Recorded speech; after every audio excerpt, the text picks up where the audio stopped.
Hello નમસ્કાર, હું છું ભરત સર. ટાર્ગેટ 24 ની સિરીઝમાં ગણિતનું આજે આપણે ચોથું પેપર કરવા જઈ રહ્યા છીએ અને એકદમ ટોપ લેવલના સવાલ છે. મજા પડી જવાની અને સાથે સાથે બોર્ડની પરીક્ષામાં ખૂબ જ ફાયદો થશે એવા એકદમ ટોપ લેવલના પ્રશ્નો છે. માટે ખાસ દરેક પ્રશ્નો સોલ્વ કરજો અને મારી સાથે કરે જશો તો બહુ જ ફાયદો થશે. પોતાની ક્યાંક ભૂલો થતી હશે તો હું જ્યારે ગણાવું ત્યારે એની સાથે તમારી એ ભૂલ સુધરી જશે. ઓલરેડી પહેલાથી 3 ભાગ આવી ગયા છે અને એ 3 ભાગ ન જોયા હોય તો ખાસ જોઈ લેજો, ફાયદામાં રહેશો.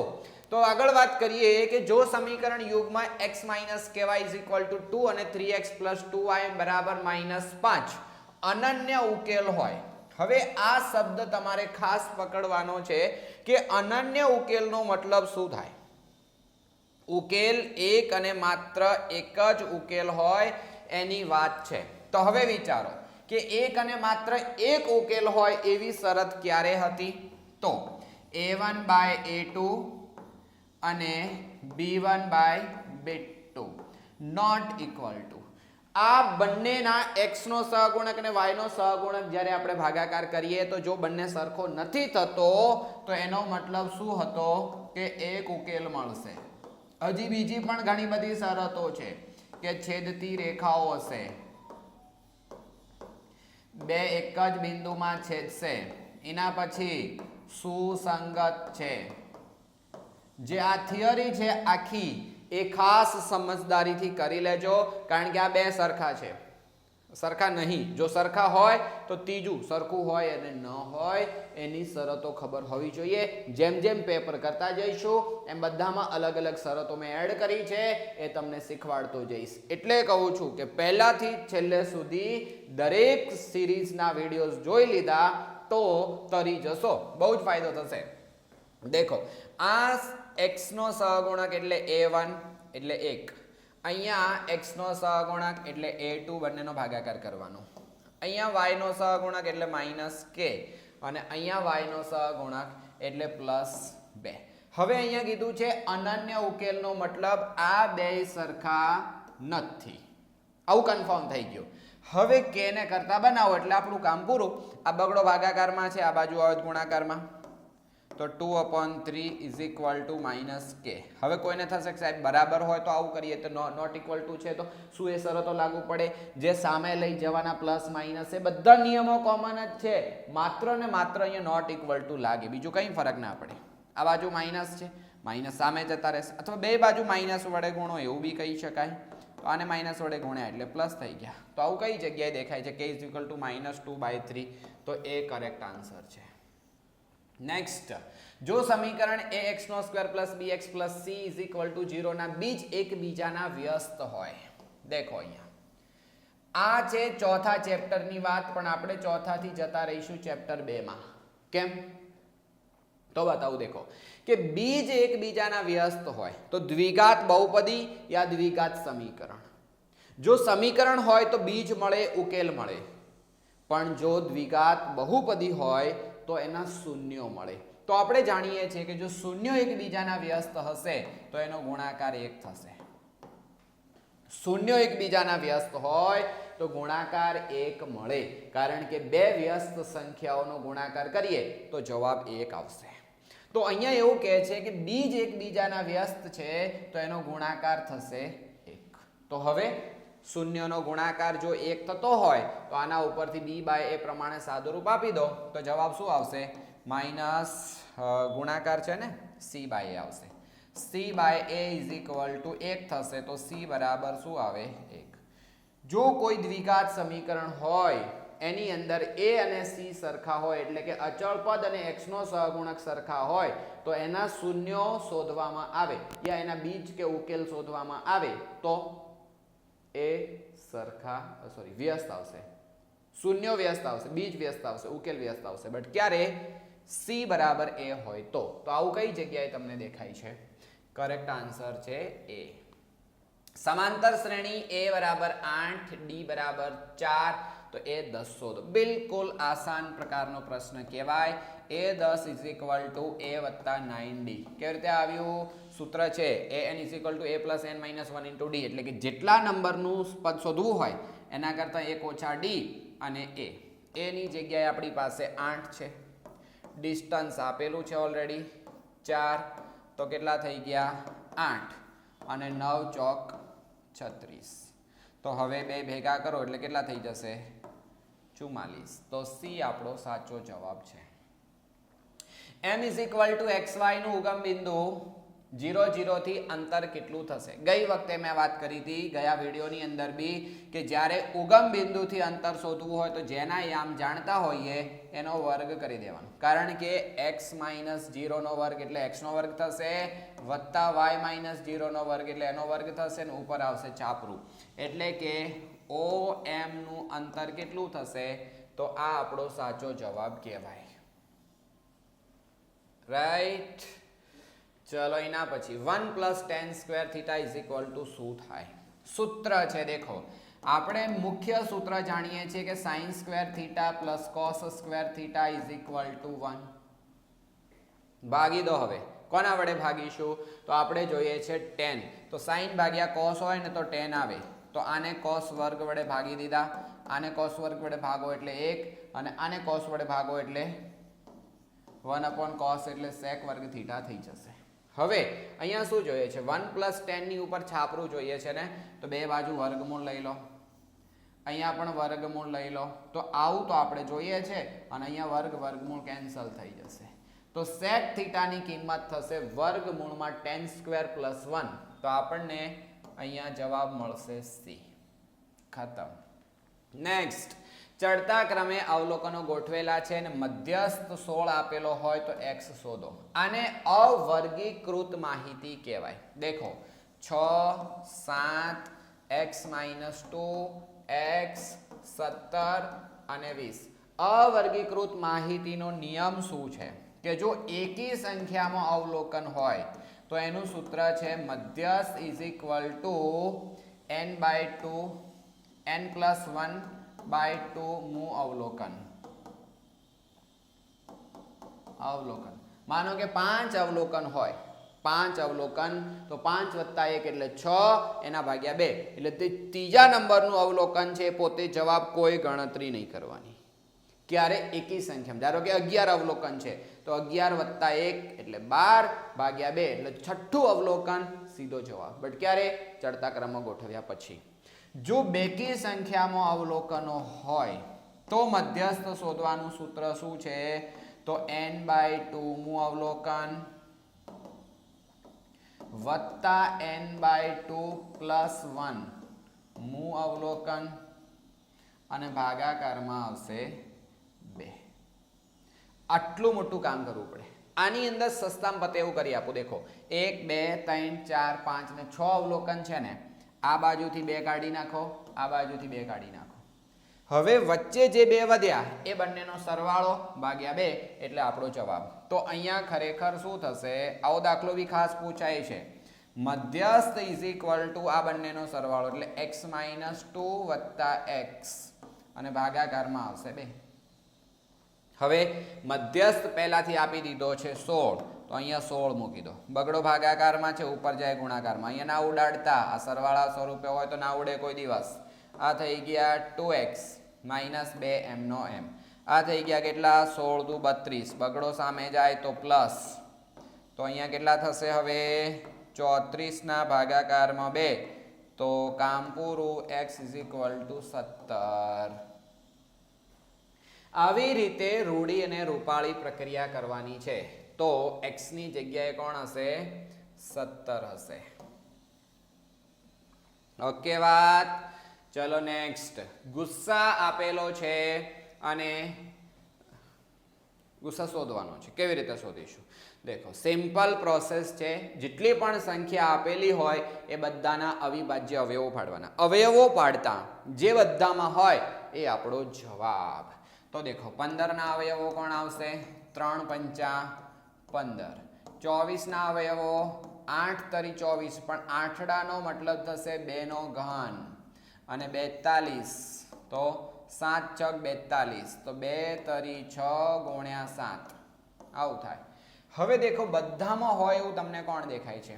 આટલે તગડો છે, બધામાં હોય એને આપણે ગુસ્સા બોલીએ છીએ. દેખો તગડો આટલે છે, અહીંયા પણ છે અને અહીંયા પણ. બીજો કોઈ ઘટક બધામાં હોય એવો નહીં. તો એનો મતલબ આપણો કરેક્ટ આન્સર કોણ થઈ ગયો? 3. જો આની પીડીએફ જોતી હોય, જે હાલ તમને અહીંયા હું ભણાવું છું એવી એક સાથે બધા પેપરની, તો ડિસ્ક્રિપ્શનમાં લિંક આપેલી છે, ત્યાંથી જોઈ લો અને કરી લો. બહુ જ ફાયદો થશે.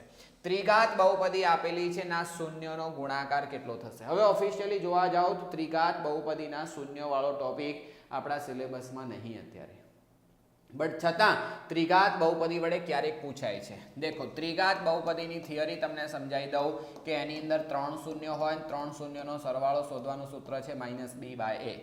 ત્રણેયનો ગુણાકાર શોધવાનું સૂત્ર છે -d/a. અને બીજું કહેવાય બબ્બે શૂન્યના ગુણાકારનો સરવાળો.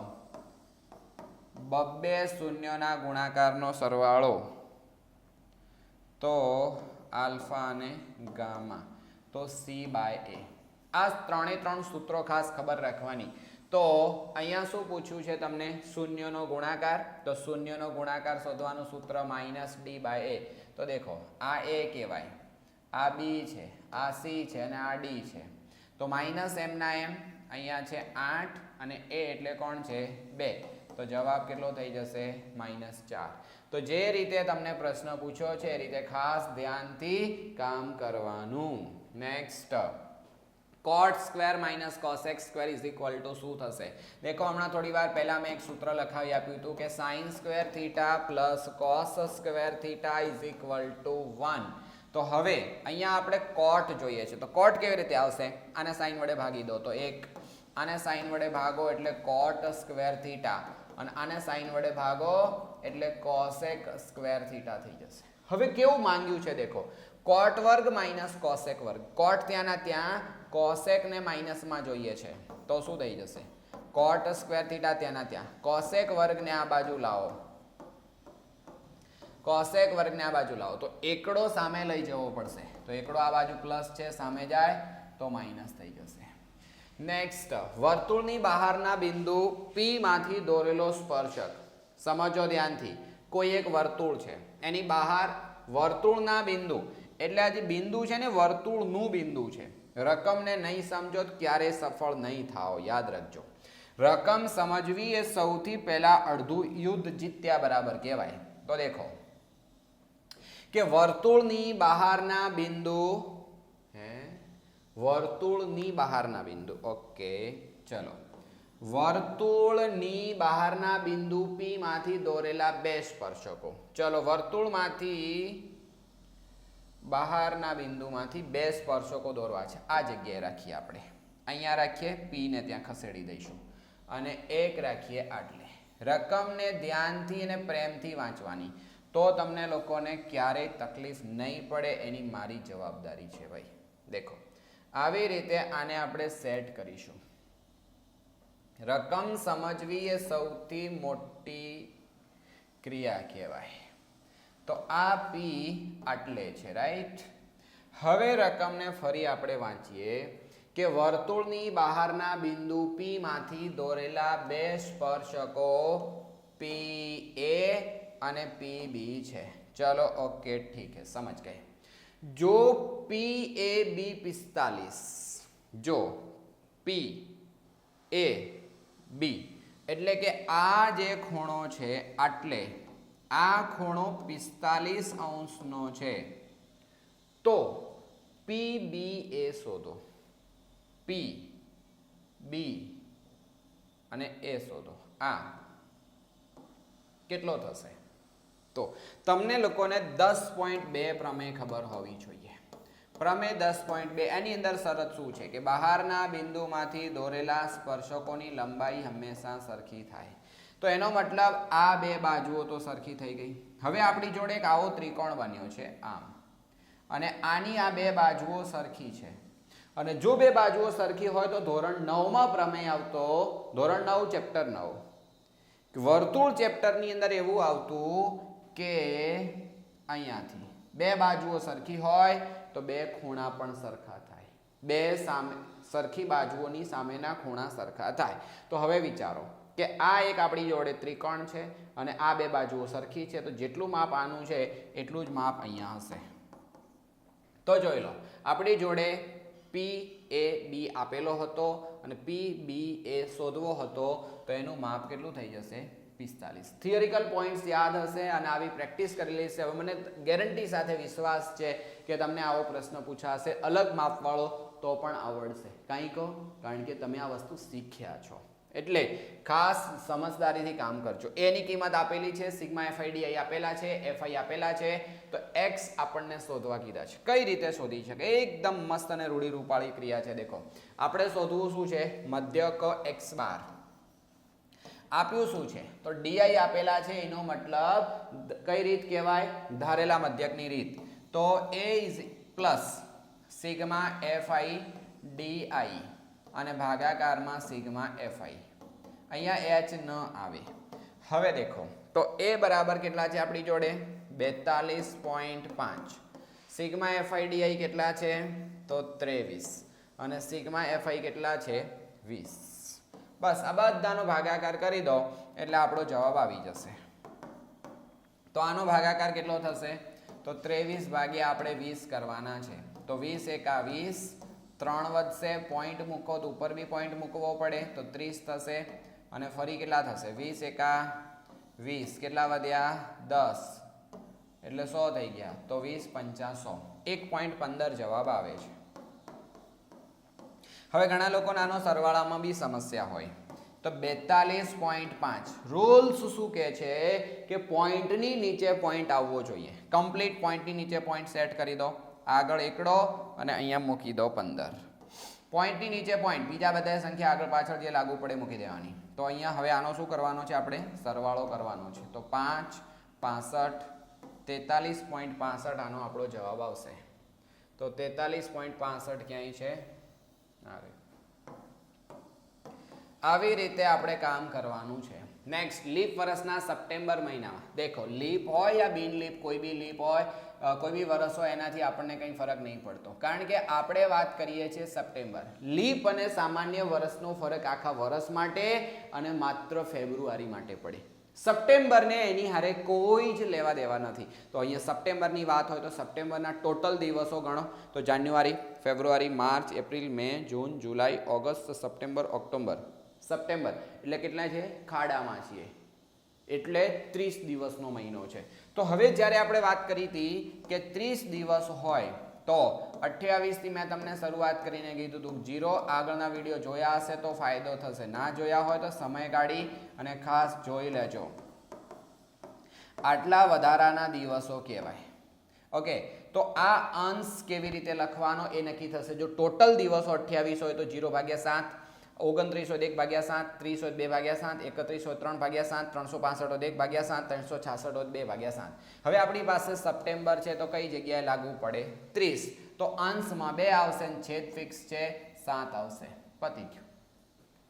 નેક્સ્ટ, લસા આપેલો છે, એની અંદર ખરા કે ખોટા વિશે આપણે જવાબ આપવાનો છે. તો આપણે ચેક કરવાનું કેટલા થશે. દેખો, અહીંયા કેટલા થઈ ગયા? 8 તરી 24. 8 એટલે 2 ની 3 ઘાત, 8 તરી 24 અને અહીંયા 9 પંચા 45 એટલે 3 નો વર્ગ ગુણ્યા 5. 9 પંચા 45. હવે જ્યારે આપણે લસા શોધવાનો હોય તો લસા શોધવાનો રૂલ્સ શું છે? બંનેમાં હોય એવી મોટી ઘાત, બાકીના બધા જ. તો આની અંદર 2 ની 3 ક્યાંય નથી, એમની એ મૂકી દેવાની. અહીંયા 3 ની 1 ઘાત છે, અહીંયા 3 ની 2 ઘાત છે, તો આપણે લસામાં મોટી ઘાત પસંદ કરવાની. અને અહીંયા 5. તો કેટલા થઈ ગયા? આ 8, આ 9 અને આ 5. જો ગુણાકાર મોટા ના કરવું હોય તો એની શોર્ટકટ ટ્રીક અપનાવવાની. 4 નો અને 9 નો એટલે 72 ગુણ્યા 5. 8 નવા 72 ગુણ્યા 5 કરશો તો લગભગ ગુણાકાર કરવા જવું પડશે. પણ તમને બીજી રીત બતાવું. બગડો અને પાંચડો હોય ને એને ભેગા કરી દેવાના. તો 8 પંચા 40 નો 0 થઈ ગયો. હવે 4 જ રહ્યા, તો 9 ચોક 36. આપણી ગણતરી પ્રમાણે લસા આવે છે 360. અંદર આપેલો છે લસા 360, મતલબ વિધાન સાચું. અંદર જે પ્રશ્ન પૂછ્યો છે એ પ્રશ્નના હિસાબે આપણે જવાબ શોધવાનો. આપણો જવાબને અંદર આપેલો જવાબ મેચ થાય તો વિધાન સાચું, બાકી હાવ ખોટાના પેટનું. ઓકે વાત. નેક્સ્ટ, જો ત્રણે આપેલી બહુપદીનું એક શૂન્ય હોય તો કે બરાબર 24 થાય. દેખો આ ત્રણે આનું શૂન્ય હોય યા આનો ઉકેલ હોય તો એ પરિસ્થિતિમાં આને આની અંદર કિંમત મૂકી દેવાની. જે જગ્યાએ x દેખાય ત્યાં 3 મૂકી દેવાના બધી જગ્યાએ. અહીંયા કદાચ રકમમાં ભૂલ હશે, x નો સ્ક્વેર હશે તો અહીંયા 3 નો સ્ક્વેર થઈ ગયો, અહીંયા 11 આટલે 3 અને આટલે k હશે. ઓકે વાત.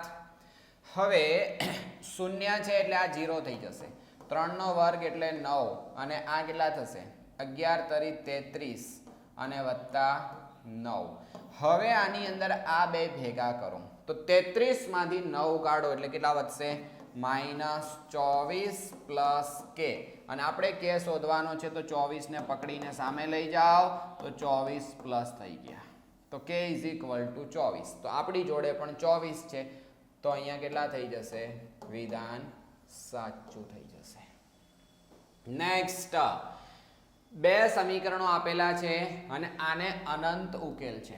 હવે આને ઉકેલ કેટલા છે ચેક કરવું હોય તો પહેલા જ વખતે અહીંયા મેં તમને બતાવ્યું હતું કે જો આવી શરત હોય તો એક ઉકેલ આવશે, જો ત્રણે સરખા થાય તો અનંત ઉકેલ, પહેલા બે સરખા ને ત્રીજું સરખું ના થાય તો એ શું હશે સમાંતર રેખાઓ હશે, એનો ઉકેલ મળતો નથી. એટલે આ જે શરત છે ને ત્રીજા પાઠની એ તમને ખાસ ખબર હોવી જરૂરી છે.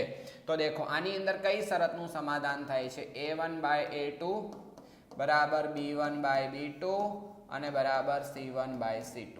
જો આ શરતનું સમાધાન કરે તો વિધાન સાચું આવશે. તો આપણે ચેક કરીએ ખરેખર શું થાય છે. 3 પહેલામાં અને આમાં 1/4 લખી દો. અહીંયા કેટલા 4 અને અહીંયા કેટલા છે તો 1/3 આવશે. અહીંયા કેટલા જો બે આ 24 બરાબરની સામે છે તો આ સામે હોવા જોઈએ અથવા બે આ બાજુ હોવા જોઈએ. તો આટલું કામ છે. આ વચ્ચે કશું નહીં કરવાનું, છેલ્લે ચેક કરશું ખરેખર શું થવું જોઈએ. આ ચોગડો ઉપર જાય તો કેટલા થાય 4 તરી 12/1 થશે. આ ઉપર જશે તો 12/1 થશે. આ બંનેનો ભાગાકાર કરો તો 12, નીચે કોઈ નથી તો 1 થશે. તો બોલો આ ત્રણે ત્રણ કિંમતો કેવી થઈ ગઈ સરખી આવી. મતલબ આ શરતનું સમાધાન કરે છે, એનો મતલબ બે સમીકરણોનો ઉકેલ છે, અનંત ઉકેલ હશે માટે વિધાન કેવું થઈ જાય સત્ય થઈ જશે. આવું કામ કરવાનું. એક અંકની પ્રાકૃતિક સંખ્યા, દેખો પ્રાકૃતિક સંખ્યાની શરૂઆત થાય 1 થી. 1 થી અનંત સુધી પ્રાકૃતિક સંખ્યાઓ વિસ્તરેલી છે, પણ આપણે વાત કરવાની છે માત્ર એક આંકડાની. તો એક આંકડાની સંખ્યા કેટલી છે તો 1 થી 9 સુધીની ટોટલ સંખ્યાઓ થશે 9. રાઈટ. સંખ્યાઓમાંથી યાદચ્છિક રીતે એક સંખ્યા પસંદ કરવામાં આવે છે ને એ સંખ્યા યુગ્મ હોય. હવે યુગ્મ મતલબ બેકી સંખ્યા, તો 1 2 3 4 5 6 7 8 અને 9. આમાંથી યુગ્મ સંખ્યા કેટલી તો બગડો, ચોગડો, છગડો અને આઠડો. 4 યુગ્મ સંખ્યા છે. તો જવાબ શું આવશે 4 આપણી શક્ય પરિણામોની સંખ્યા અને કુલ પરિણામોની સંખ્યા 9 છે. જવાબ 4/9 આવે તો વાત સાચી. અહીંયા જવાબ 1/2 છે. ચલો આને અતિ સંક્ષિપ્ત સ્વરૂપમાં ફેરવો તો 1/2 નથી થતા, એનો મતલબ આ વિધાન કેવું થઈ જશે હાવ જુઠ્ઠું થઈ જશે. આ અમેઝિંગ લેવલના પ્રશ્નો છે. ખાલી પ્રશ્નો જોઈ લેવાથી કામ નહીં થાય, ગોખણ પટ્ટીથી કામ નહીં થાય. જે શીખવાડું છું એ પેટર્ન તમે શીખી જશો તો ગમે એવી રકમ બદલીને પૂછશે ને તો એ તમે દાખલો ગણી શકશો. બસ આને જ કહેવાય કે તમે ટોપ લેવલની તૈયારી કરી રહ્યા છો. માટે ખાસ હજી યાદ દેવડાવી દઉં કે આખી સિરીઝ જોતા રહેજો અને ખાસ ફોલો કરી રાખજો અને તમારા મિત્રો સાથે શેર જરૂર કરજો. સબસ્ક્રાઇબ કરવાનું હોય છે યુટ્યુબની અંદર, કારણ કે વિશેષ ઇન્સ્ટાગ્રામ વાપરીએ છીએ એટલે હમણાંથી યુટ્યુબની આદત થોડી ઓછી છે. અને હા, જો આની પીડીએફ જોઈએ તો ડિસ્ક્રિપ્શનમાં લિંક છે, ખાસ ચેકઆઉટ કરજો. અહીંયા એક સમાંતર શ્રેણી આપી છે, એનો તફાવત કેટલો થશે. દેખો બેટા, તફાવતનો મતલબ થાય ડી અને બીજા પદમાંથી પહેલું પદ બાદ કરવાનું. એટલે બીજું પદ જેવું હોય ને એવું લખી દેવાનું, પહેલું પણ જેવું હોય એવું લખી દેવાનું અને વચ્ચે ફરજિયાત માઇનસ કરવાના. તો કેટલા થઈ ગયા -1 પ્લસ ઓર માઇનસ માઇનસ ભેગા થઈ જશે, જવાબ 4 આવે. એક ઓપ્શન છે. બીજો ઓપ્શન છે કોઈ પણ બે ક્રમિક પદોના તફાવતને આપણે ડી બોલીએ છીએ. આ બે સંખ્યાઓ ધન છે. અહીંયા ડાયરેક્ટ બી તમે કામ કરો તો પણ ચાલે. તો સામાન્ય તફાવત ડી આપણને શોધવા કીધો હતો, તો ડી કેટલો આવશે +4. શ્રેણીમાં 4 4 4 વધી રહ્યા છે. ચક્રીય ચતુષ્કોણ આપેલો છે ને એની અંદર ઝેડ આપણને શોધવા કીધું છે. પહેલા તો એ ખબર હોવી જોઈએ કે ચક્રીય ચતુષ્કોણ કહેવાય કોને. દેખો, કોઈ એક વર્તુળ હોય અને વર્તુળની ઉપર આવેલા 4 શિરોબિંદુઓ. હવે આ 4 શિરોબિંદુઓ જે હોય એ ચક્રીય ચતુષ્કોણની રચના કરે છે. ચક્રીય ચતુષ્કોણનો આકાર કુછ ભી હોઈ શકે, ગમે એવા પ્રકારનો હોવાની શક્યતાઓ રહેલી છે. તો અહીંયા આપણે આને નામ આપી દઈએ x, y, z અને w. ઓકે, હવે x નું માપ કેટલું તો 7, એટલે આપણે આને 7k કહી દઈએ. અને z નું માપ કેટલું તો 8k કહી દઈએ. હવે શરત એવી છે કે ચક્રીય ચતુષ્કોણમાં સામસામેના ખૂણા પૂરક હોય. તો જો સામસામેના ખૂણા પૂરક કરવા જઈએ તો શું થશે? બંનેનો સરવાળો 180 થાય. તો 7k + 8k બરાબર આટલા થયા. તો 7 8 15k બરાબર 180. કે આપણે શોધવા છે તો 15 ને પકડીને નીચે લઈ જાઓ તો કેટલા થશે? 15 × 15, 3 વધશે ને 15 × 2 = 30. કે ની કિંમત 12 આવી. તો અહીંયા કેટલા થઈ જશે? આનો જવાબ કેટલો થશે? તો 7 × 12. તો 12 સીતા કેટલા થઈ ગયા? 84. અને અહીંયા કેટલા થઈ જશે? તો 8 × 12. તો 12 × 8 = 96. એટલે 6 4 પેલામાં નાખો એટલે 100, એટલે 180 થઈ ગયા કે નહીં? તો હવે આપણને કોનું માપ કીધું છે? z નું. તો કન્ફર્મ થઈ ગયું કે ખૂણો z = 96° છે. માપ ખૂણો કહેવાય. Measurement of angle Z = 96. Next, જો અવલોકન આપેલા છે આની અંદર મધ્યસ્થ. દેખો, મધ્યસ્થની જ્યારે વાત હોય તો શું કામ કરવા મેં તમને કીધું હતું કે અહીંયા ચડતા ક્રમમાં ગોઠવેલા છે કે નહીં? તો બિલકુલ ગોઠવેલા છે. તો 8 12 17 x 25 અને 28 કેટલા અવલોકન છે? તો 2 અવલોકન અહીંથી ઉડાડો, 2 અવલોકન અહીંથી ઉડાડો. હવે જે વચ્ચે વધ્યા એ બંનેનો સરવાળો ભાગ્યા 2 એટલે મધ્યસ્થ. કારણ કે મધ્યસ્થનું સૂત્ર છે n/2 મું અવલોકન. એટલે 1 2 3 4 5 અને 6. 6 ભાગ્યા 2 એટલે 3 મું અવલોકન એટલે 17. અને 3 + 1 એટલે ચોથું અવલોકન અને ભાગાકાર કહેવાય 2. આ મધ્યસ્થ શોધવાનું સૂત્ર છે અવર્ગીકૃત માહિતી માટેનું. તો હવે મધ્યસ્થની કિંમત કેટલી છે? 20. બગડો ભાગાકારમાં છે, ગુણાકારમાં જશે અને 17 + x. આ બે થઈને કેટલા થઈ જાય? તો 20 × 2 = 40. 17 બાદ કરો તો x. તો x ની કિંમત કેટલી થશે? 23 = x. તો જ્યાં x છે ત્યાં 23 હોવા જોઈએ. આપણને x શોધવા કીધો તો મળી ગયો. 1 થી 100 સુધીની પ્રાકૃતિક સંખ્યાઓમાંથી યાદચ્છિક રીતે એક સંખ્યા પસંદ કરવામાં આવે તો તે અવિભાજ્ય સંખ્યાઓ છે. હવે જો અવિભાજ્ય સંખ્યાઓ બધી જ લખવા જવાની જરૂર નથી. હું ખાલી તમને યાદ કરાવી દઉં કે અવિભાજ્ય સંખ્યા છે શું. તો જે સંખ્યાના માત્ર 2 જ અવયવો હોય એને આપણે અવિભાજ્ય સંખ્યા કહીએ છીએ. માત્ર 2 જ અવયવોમાં એક સંખ્યા પોતે અને એક એકડો. 2 અવયવો હોય એને અવિભાજ્ય સંખ્યા કહેવાય. તો આવી 1 થી 50 સુધીમાં સંખ્યાઓ કેટલી છે? 15. કઈ છે? હવે તમે તમારી રીતે જાતે ચેકઆઉટ કરજો. અને 50 થી 100 સુધીમાં અવિભાજ્ય સંખ્યાઓ છે બીજી 10. એટલે આપણને 1 થી 100 સુધીમાં કીધું છે. 1 થી 100 સુધીની પ્રાકૃતિક સંખ્યામાં કુલ પરિણામોની સંખ્યા કેટલી છે? 100. 1 થી 100 માં કુલ પરિણામોની સંખ્યા થઈ ગઈ 100. એટલે કુલ પરિણામો 100 એટલે છેદ 100 આવશે.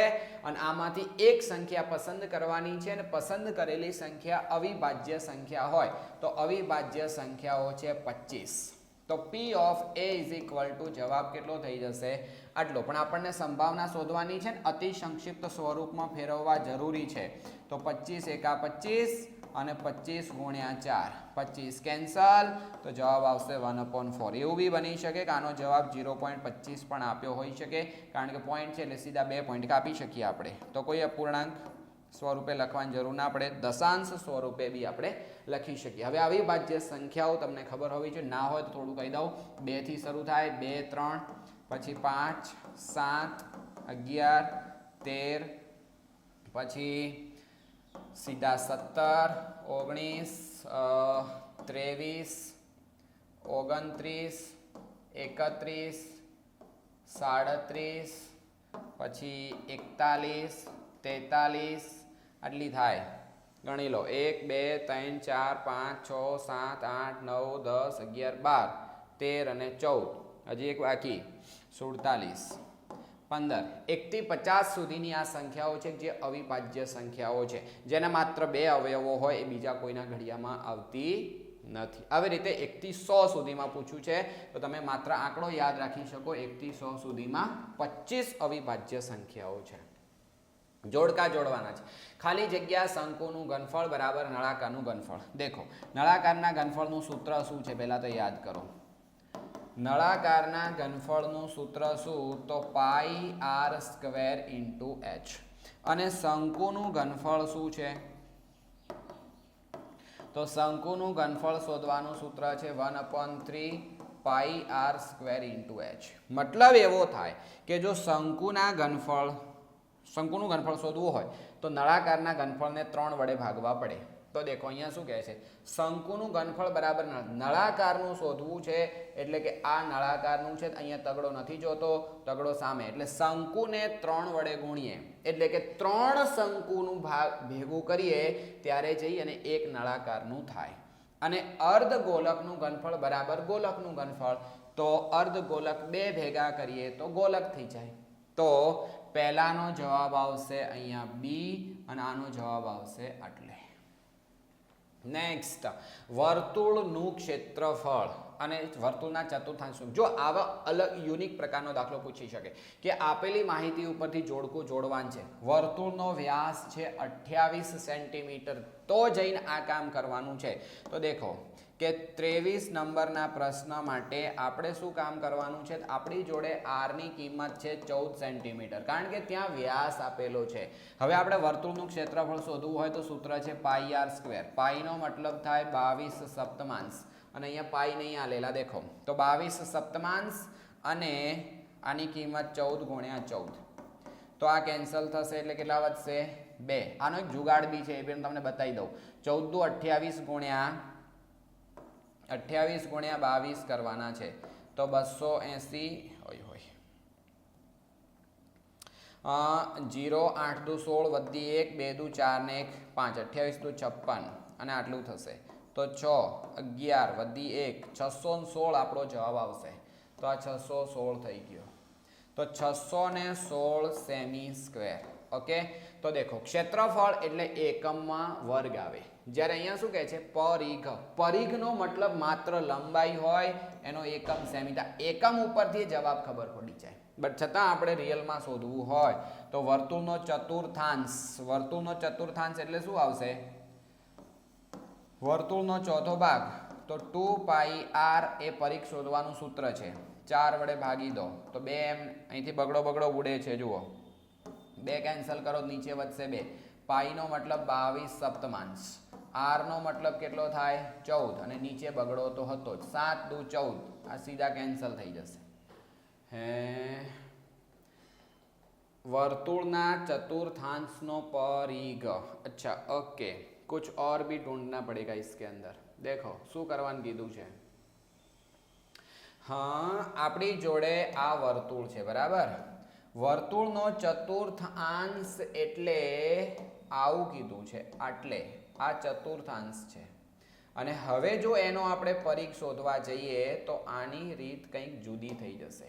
મતલબ આપણે ક્યાંથી ક્યાં જવાનું છે, તો અહીંયાથી આટલેથી આટલું શોધવાનું કીધું છે. તો આનું માપ કેટલું આવ્યું આપણી જોડે? 22. તો આ થઈ ગયા 22 સેન્ટીમીટર. હવે આનો પરિઘ કેટલો છે? ત્રિજ્યા છે 14 સેન્ટીમીટર અને વળી છે 14 સેન્ટીમીટર. તો વર્તુળનો ચતુર્થ અંશ એટલે એક લઘુ વૃત્તાંશ કહેવાય. અને આનો આપણને પરિઘ શોધવા કીધો છે. તો હવે આખો પરિઘ એટલે એક જગ્યાએથી શરૂ કરીને પાછા મૂળ જગ્યાએ આવવાનું. એટલે 14, 14 અને 22. તો 14, 14 એટલે 28 અને 22 એટલે કેટલા થઈ ગયા 50. બોલો આવું એડવાન્સ પૂછ્યું છે તો 50 સેન્ટીમીટર માપ થશે. ઓકે, તો અહીંયા ઓલ ઓવર આપણું આ પેપર પૂરું થાય છે. એકદમ ટોપ લેવલના પ્રશ્નો તમારા માટે ભેગા કરીને લાવ્યા હતા અને સારી રીતે સમજાવી દીધા છે. સફળતાપૂર્વક આપણું આજનું કામ પૂરું થઈ ગયું. મારી ફરજ આજના વિડીયોની અંદર પૂરી થઈ ગઈ. હવે તમારી ફરજ છે કે બને એટલી તમારા લોકોએ હેલ્પ બી જરૂર કરવી જોઈએ. કોની? 2 જણાની. એક મારી અને એક તમારા ખાસ ભાઈબંધોની, મિત્રોની, કે તમે જે કોઈ પણ ગ્રુપમાં એડ હોય અને એ ગ્રુપની અંદર ધોરણ 10ના વિદ્યાર્થીઓ હોવાની શક્યતાઓ હોય તો આ વિડીયોઝ એમની સાથે તમે જરૂર શેર કરો. અને બીજું છે કે સબસ્ક્રાઇબ કરી રાખવાથી તમને રેગ્યુલર નોટિફિકેશન મળશે અને ફાયદો થશે, અમને મોટિવેશન મળશે. તમારું કંઈ જાતું તો છે નહીં ગોદો મારવામાં, મારી દો. ચલો મળીએ નવા વિડીયોમાં. Bye bye.